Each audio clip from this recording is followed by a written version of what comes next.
আপনাদের বর্তমান সময়ের সাকিব খান সুপারস্টার, সে যখন এই এফডিসির মাটিতে প্রথম মাইনের শিকার হয়, সোজা বাংলা যদি বলি, এই এমডি ইকবাল মগবাজার থেকে আমাদের ছোট ভাইদেরকে খবর দিয়ে আইনা সে সাকিব খানকে বাঁচাইছিল। আজকে কাদের ষড়যন্ত্রে ইকবাল আর সাকিব খানের লড়াই? আজকে কেন সাকিব আমরা বাজে কথা বলবে? আজকে কেন সিনেপ্লেক্স ছবি নামায় দিবে? আমি সর্বশেষ কথা বলতে চাচ্ছি, আমি বিশাল ষড়যন্ত্রের গন্ধ পাচ্ছি। যারা আমাদের চলচ্চিত্রকে ধ্বংস করতে চাচ্ছে, যারা বিদেশ থেকে ছবি আনতে চাচ্ছে, আমি মনে করি খুব শীঘ্রই এখানে যারা আছেন নেতৃবৃন্দ, প্রযোজক সমিতির নির্বাচন দেখবো 1 মাসের মধ্যে।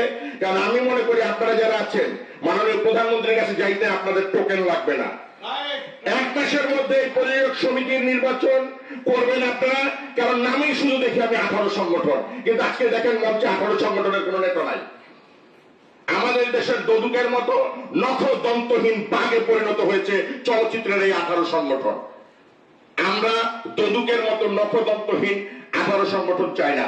আমরা প্রকৃত বাঘ চাই, যেটা লিটন সাহেব বলে গেলেন, প্রযোজক সমিতি যেই সভাপতি হোক, যেই হচ্ছে গিয়ে সেক্রেটারি হোক, সেই বাঘ হলে আর ইকবালের ছবি ডেড বডি এই ষড়যন্ত্রের শিকার হয় না, ছবিকে নামায় দেয় না।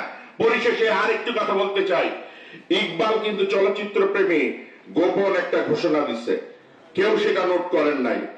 ইকবাল বলছে সিনেপ্লেক্স বানাবে। আমি ছোট্ট একটি তথ্য দিতে চাই, 4 লক্ষ টাকায় ডিজিটাল প্রজেক্টর পাওয়া যায়। একটি চেয়ারের দাম যদি 2000 করে হয়, 200 সিটের একটি সিনেমা হল 4 লক্ষ টাকা খরচ হবে। 8 লাখ টাকা, আর 12 লাখ টাকা যোগ হলে 20 লাখ টাকায় 200 সিটের সিনেপ্লেক্স বাংলাদেশের যে কোনো মার্কেটের উপরে বানানো সম্ভব। যারা এখানে যাদের পরিচালক আছেন, আপনারা যদি 1 লক্ষ টাকা করে আপনাদের 300 সদস্য হয়, 3 কোটি টাকা উঠবে। এই 3 কোটি টাকায় সারা ঢাকা শহরে 10টি সিনেপ্লেক্স হবে 1 বছরে, 2 বছরে 20টি, 3 বছরে 30টি।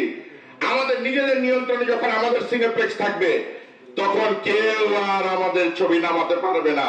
কোন কর্পোরেট সংস্থাও আমাদের ছবিকে নামাতে পারবে না। আমি মনে করি মাননীয় প্রযোজক সমিতি এবং ইকবাল যে স্বপ্নটি দেখেছে সিনেপ্লেক্সের, ও সিনেপ্লেক্স বানাবে। আমি মনে করি যে এই সিনেপ্লেক্সের স্বপ্ন তার হচ্ছে গিয়ে এটার জন্য একটা সবচেয়ে বড় প্রতিবাদ হবে। 1 কোটি টাকা দিয়ে ছবি না বানিয়ে বন্ধু তুমি ঢাকা শহরে 5টা সিনেপ্লেক্স বানাও, এই আশাবাদ ব্যক্ত করে আমি সবাইকে ধন্যবাদ জানিয়ে শেষ করছি। প্রতিবাদ সভা, আমি বলবো মানুষ দিন দিন চলচ্চিত্র থেকে মুখ ফিরিয়ে নিচ্ছে, কিন্তু 2-4 জন যারা আছেন চলচ্চিত্রকে ভালোবাসেন। একটু আগে লিটন সাহেব, আগে আমার ভাই ছিলেন, এখন আমার শ্বশুর, কারণ আমার ভাগ্নিকে আমি বিয়ে করছি। উনি প্রযোজক সমিতি নিয়ে কিছু কথা বলে গেছেন, আমি তার সাথে কিছু পরে বলবো। আগে ডেড বডির ষড়যন্ত্র ষড়যন্ত্র ষড়যন্ত্র ষড়যন্ত্র ঈদে আসতে বলছিল ডেড বডিকে। ঈদে না আসার কারণে আপনারা জানেন যে আমি একটি কর্পোরেট সংস্থার সাথে কাজ করেছি। এই কর্পোরেট চ্যানেলদের বা কর্পোরেট যারা থাকে, যারা কর্পোরেট বিজনেস করে, তাদের একটা কিন্তু গোপন ষড়যন্ত্র থাকে। ইকবালের সাথে যখন আমার রাত্রে কথা হয়েছিল ঈদের বেশ কয়েকদিন আগে, সে বলছিল যে 1টা-2টা হল দেয়, কখন কি টাইম আমি বুঝি না, আমি মনে হয় আসবো না।